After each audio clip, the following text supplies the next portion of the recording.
What's up, guys? This is that PlayStation Gamer. I am talking to you guys today about Metacritic. Man, I am mixed about Metacritic for the most part. On one hand, they provide a good service that kind of tells us if games are good or if, just in general, how good the game is. On the other hand, they have been known to overblow certain games, and people use Metacritic as a weapon in the console wars. I am mixed about it, and this is how it's always. It's not just Metacritic; it's reviews as well. Like I always feel mixed when it comes to reviews, because on one hand, like I said, they're a handy tool to know what games are good, what's the problems going on. But then we also have seen times where reviewers have been bought off. We've seen times where websites like IGN have been handed, luxurious things like a car full of cyberpunk merch, and of course, they're gonna give Cyberpunk a positive review because Cyberpunk sent them that car and probably sent everyone a nice good PC to run Cyberpunk.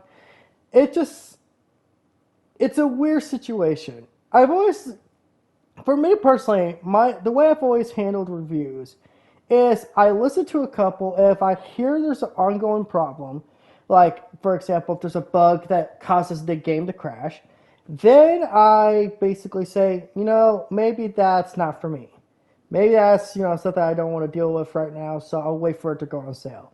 If I hear the game, it's like a Souls type of game, or, it's an indie game that's, one of those rogue type games, and I not my, you know how I am. I'm not really into those type of games. I'm like, oh, I could just avoid those games right now. I use reviews kind of as I guess you would say a guiding point, but I never use them like, oh, see, the review said this was really good, so I have to buy this. Hell, there's been reviews out there that have blasted some of my favorite games. You know which one? And I feel like those reviews were inherently biased because they came at it with a biased point of view.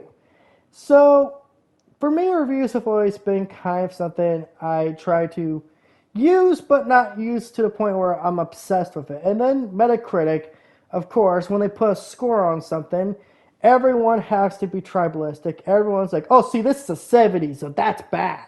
70's bad. But, 70's better than a 62, right? But people won't think like that because they want only the best of the best. They hold every PlayStation, Xbox, Nintendo game to these super high standards. They're just unrealistic for every freaking game. Is the next Kirby game going to be the best game of all time? Probably not. It's not going to be the worst game of all time either. And, is the next God of War going to be the best? I don't know. Is the next Halo going to be the best? I don't know. But when fanboys use these expectations and then they use Metacritic to judge those, sorry, give me a second here, expectations, oh, suddenly it's unrealistic. It's very unrealistic to set things up. You are setting things up to fail because you want to feel better about yourselves picking the right piece of plastic, being Xbox, PlayStation, Nintendo, and Steam Deck, whatever.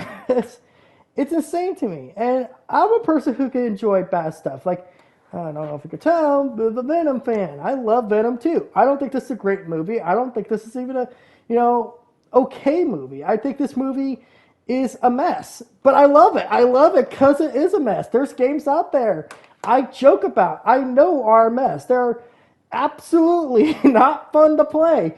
But I've played them and I enjoyed my time with them because it made me, kind of appreciate the better games. Games like Godzilla Save the Earth or Blasto. Like, you go back and play Blasto, you know what I'm talking about. That game is not fun to play. Same thing with Bugsy 3D or Sonic 06. Bad games aren't inherently have no value. Because in a way, they could teach us to appreciate the actual good games. And I don't know. In a weird way, I think bad games are a good thing. And also, they're a bad thing because, we kind of want games to be good. But, yeah. Not everything can meet our expectations. And I feel like that's what's happens here. It's like people set the expectations to be this high. The game's really down here. The game tells you it's going to be this great, big masterpiece, best game of all time. Then it underperforms. But what do you guys think of this whole thing? I feel like Metacritic has kind of become a crutch for a lot of people.